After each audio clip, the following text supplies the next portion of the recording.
Welcome to the long-awaited Squares Tech video. Long-awaited by literally nobody, but anyway. Squares Tech is essentially the manipulation of enemy pathing to gain an advantage. The reason we call it Squares Tech is because if you are in a cheat flag server, SV Cheats 1, you can type nav_edit in the console 1, and you can see the navigation mesh.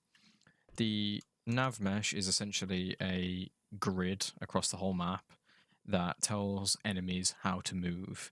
If they stand in this tile and they need to get to that tile, it gives them a list of instructions. It says from this tile you can move to this one, and then to this one, and to this one, and so on. There are different sets of instructions that these squares give the enemies. First of all, these blue lines are connectors, so it means if you stand in this square, you can move to this one, or this one.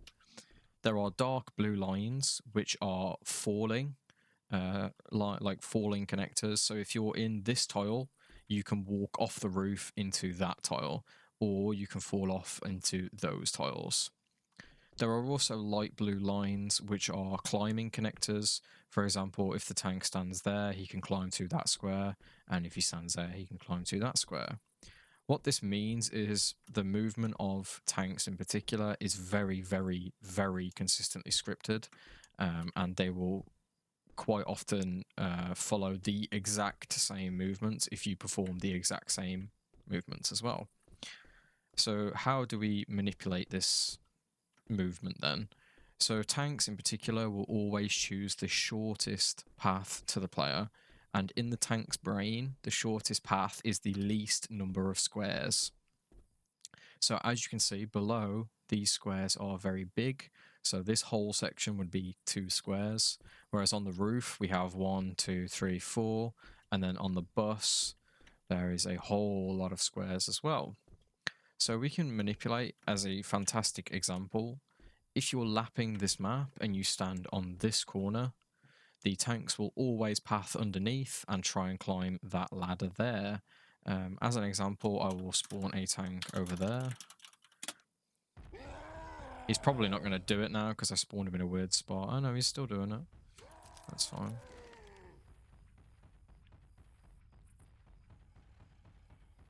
And as you can see, they always path below. It's consistent. Another example is over here in the lap room. If you stand on this square in the doorway, the tank sees the fastest route to the player is to drop from this square over here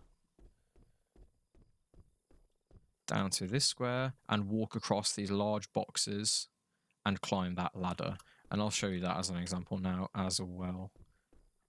So if I stand in this square and I spawn the tank over there, that's my no clip behind. Whoops. This one.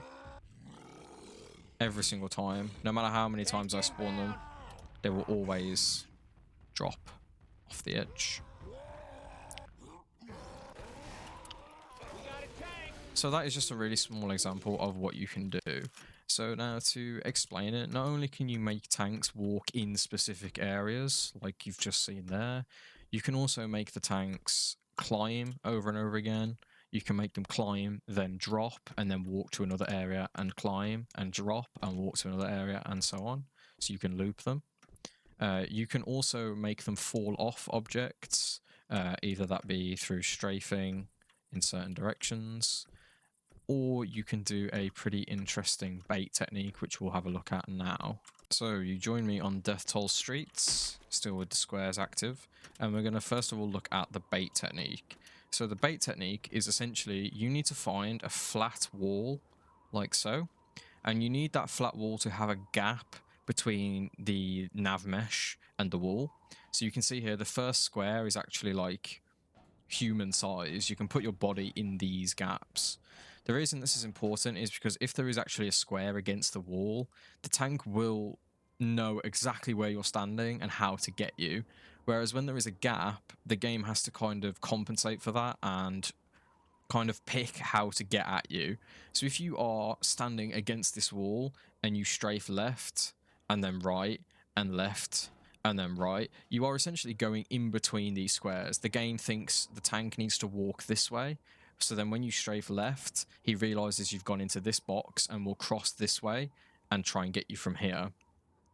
And then if you strafe back across, he knows that you've gone through this box and through this one, so you can essentially bait the tank. I'm going to put a clip of that on the screen now.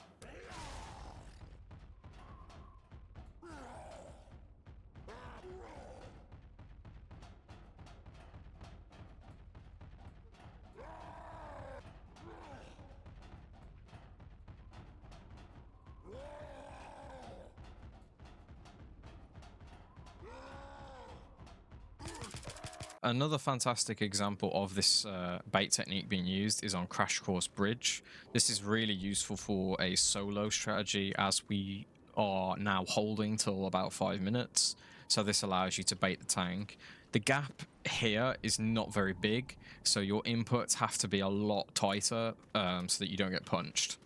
You can also use the same technique to punch bait, but I'll show a clip of how this looks now.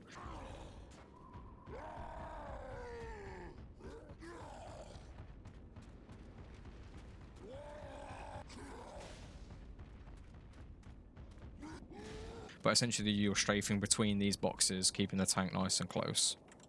So now we have moved on to what I am coining climbing squares tech. The climbing version of the square tech essentially baits the tank to climb a specific square because the tank sees it as a good idea, and then you back up and strafe in a certain way so that he falls back down again. Waterfront is really useful. Well, this is really useful on Waterfront. I essentially perfected it here when I was doing my solo runs of this map, as it helps you kill the tanks really, really quickly.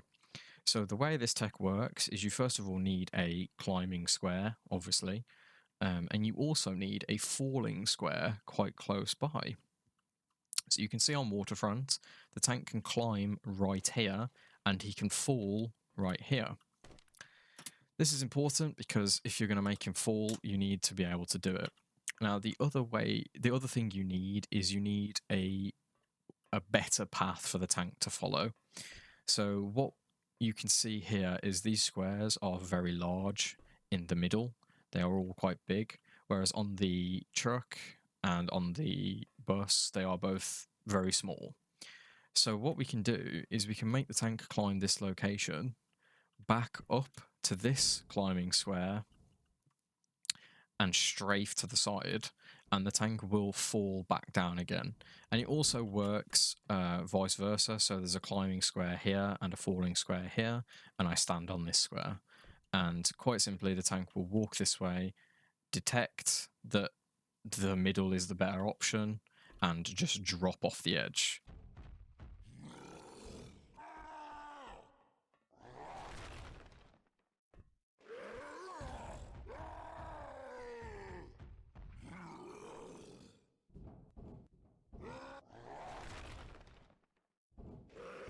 Another great example of this technique is on Generator Room. Now, I apologize that this area is very dark. That's just how my game looks. So you can see this back fence here. The square for the back fence goes behind the fence. And this square, well, is over the side. So when a tank comes behind and you stand in this square and strafe suddenly into this square, the tank sees that actually standing back there on that side of the fence is the better option. So during his climb animation, towards the end of it, you just strafe into this square and he will drop back down as he thinks he can cut you off on that section there. It is very interesting. You can do it from here to here, or you can just do it from here to here, and it works exactly the same. I'll put a clip of that up now.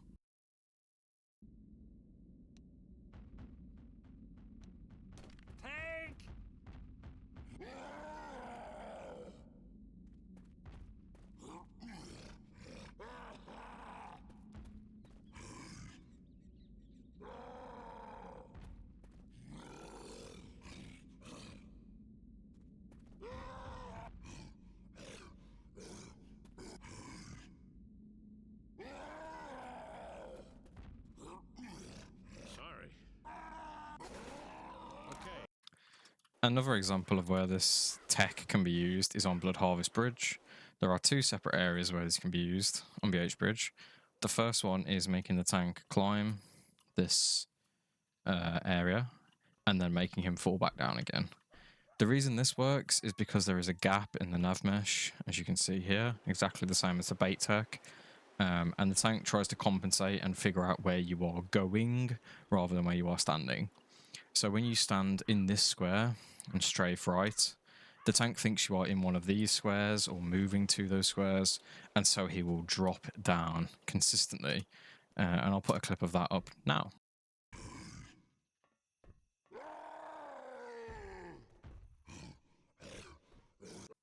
The other version of Square's tech that works on this map is essentially making the tank climb the tanker thing over and over again. The way this works is the tank wants to, if you jump across this, the tank wants to follow you.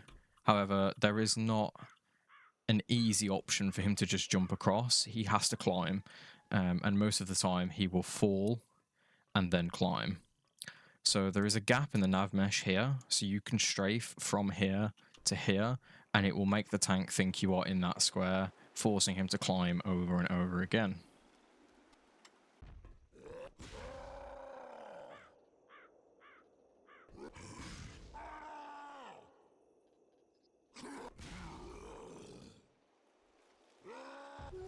Another example of where this strafing tech works is on the gas station.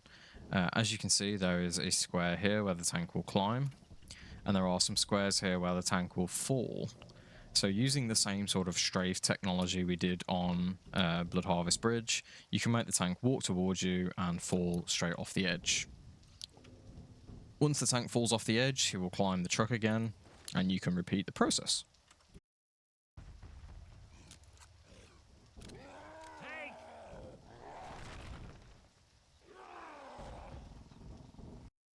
This same sort of strafing technology works also on Waterfront on the bus. As you can see, there are lots of areas where the tank wants to drop. There are lots of opportunities for that.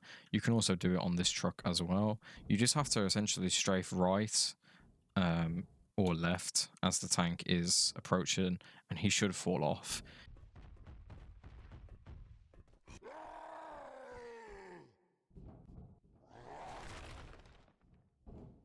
Another interesting strategy found by Spudley uses pathing on Sugarmill in two different areas. The first one is this gap in the nav mesh here.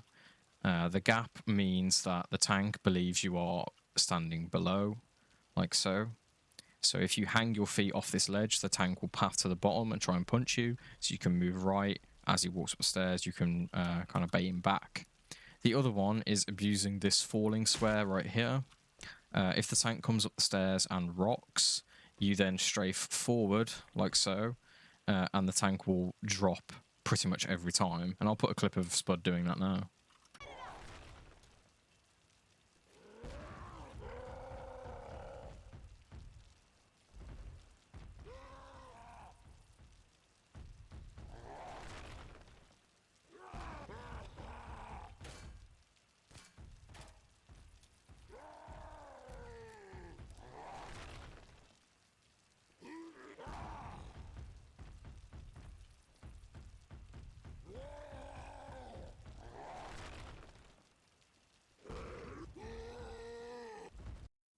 Now, using Square's tech, new strategies are found all the time. The original solo strategy on the cane field kind of worked on the fact that tanks couldn't jump up to this section per se.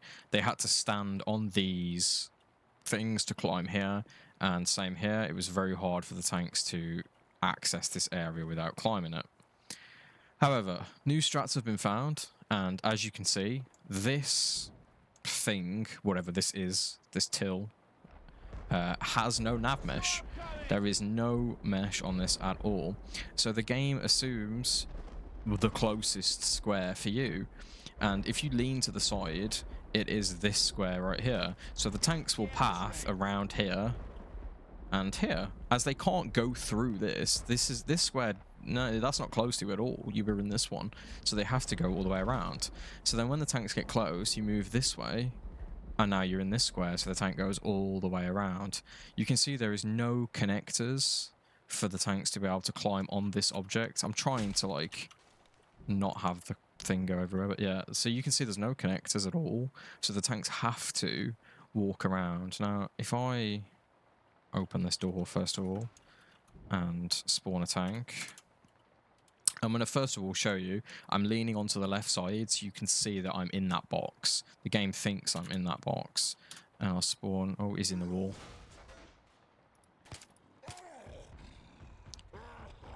You see, and now I move this way and he moves around.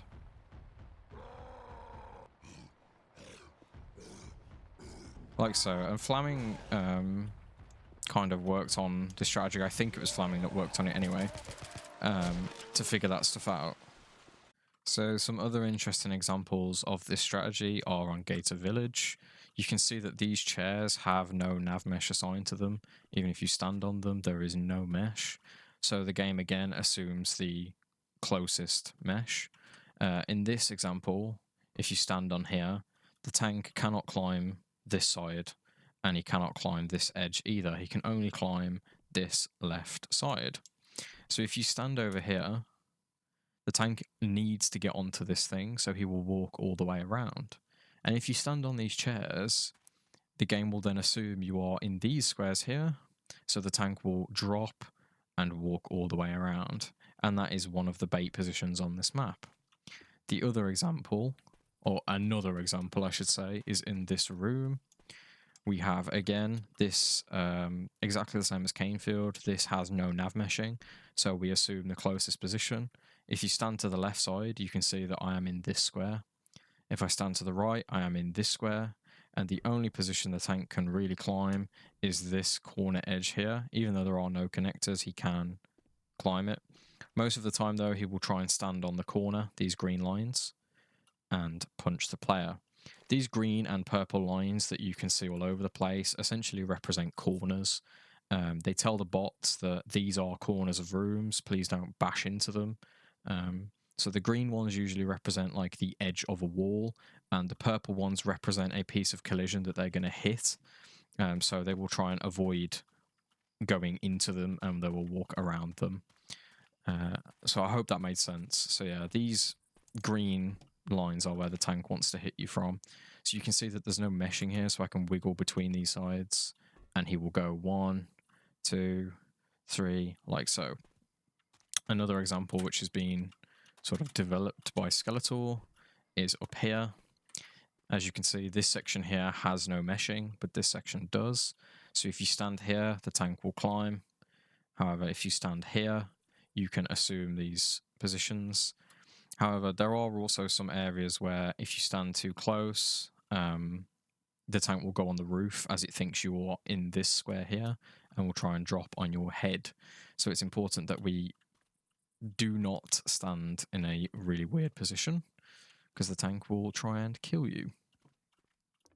The final thing I wanted to touch on in terms of square tech are god spots and stuck spots. Stuck spots and god spots are a pretty similar thing. God spots are, there are absolutely no nav meshes or connectors in the position you're standing. So there is literally no way for the AI brain to figure out where you are on the map. It just doesn't see you at all. The other version are stuck spots. Now, stuck spots are areas of the map that require a climbing connector. They require some form of ladder, some form of connector that tells the special you can go from here to here. Spots like this on top of the burger tank trucks are prime examples of that. There are no special infected ladders, and there are very few climbing connectors. These climbing connectors can only be used by tanks and commons. They cannot be used by specials. So when you are on an elevated surface and there is no way for the SI to get to you, you end up with a stuck spot. So if I spawn in, let's say a hunter, he's jumping at me, but now he doesn't move because he has no idea where to go. He thinks he's as close as he can get, but he can't get to me. so he just doesn't bother. Now, some other specials that are really affected by this are chargers. Chargers have no elevation changes available, so for them, they become essentially useless when there are no connectors. Let me kick these things now. Kick charger. And it's the same over here as well. You can see there are no SI ladders on this elevated surface, so they don't know how to get to you at all. They just don't know. Tanks, on the other hand, can get to you. However, the crazy thing about these burger tank trucks is there are a lot of fall lines, as you can see. So there are tons of places for the tanks to drop, whereas there are no places for them to really climb. Again, there's no SI ladders on this thing, so they struggle to get you. So I wanted to do a TLDR because this video has been quite long and quite nerdy. So I wanted to kind of shorten it, condense it, and explain it at the end. What is Squares Tech? It's pathing manipulation. Done. What can it do? It can make the tanks follow a very specific path that you can control. It can make the tanks climb in specific areas. It can make them fall in specific areas. And all of that can be controlled by your movement. How do you do it? To manipulate the tank's pathing, you need to make them find a shorter path that you control. You do that by standing in specific areas. For example, if a tank spawns up top on warehouse, see, I've got a bind, haven't I? I want him to fall so that I can Molotov the front door. And to do that, I make him see that this path right here is so incredibly long that there's no point doing it. So instead, I stand right here, and he sees that going this way is much, much faster. Simple. You can do this on motel, waterfront, and so on. And it takes some testing to find these locations, but again, that's as simple as that. The climbing stuff requires a blue connector, as well as a dark blue connector. You can make the tanks climb and drop, and that's really all there is to that. And finally, the gaps in the nav meshing allow you to abuse sort of tank bait positions. For example, port passing bottom position, you have the gate of village baits, and so on. I hope that made a bit of sense. If you find any interesting Squares Tech, feel free to share it. And if you find any solo strats with this, let me know.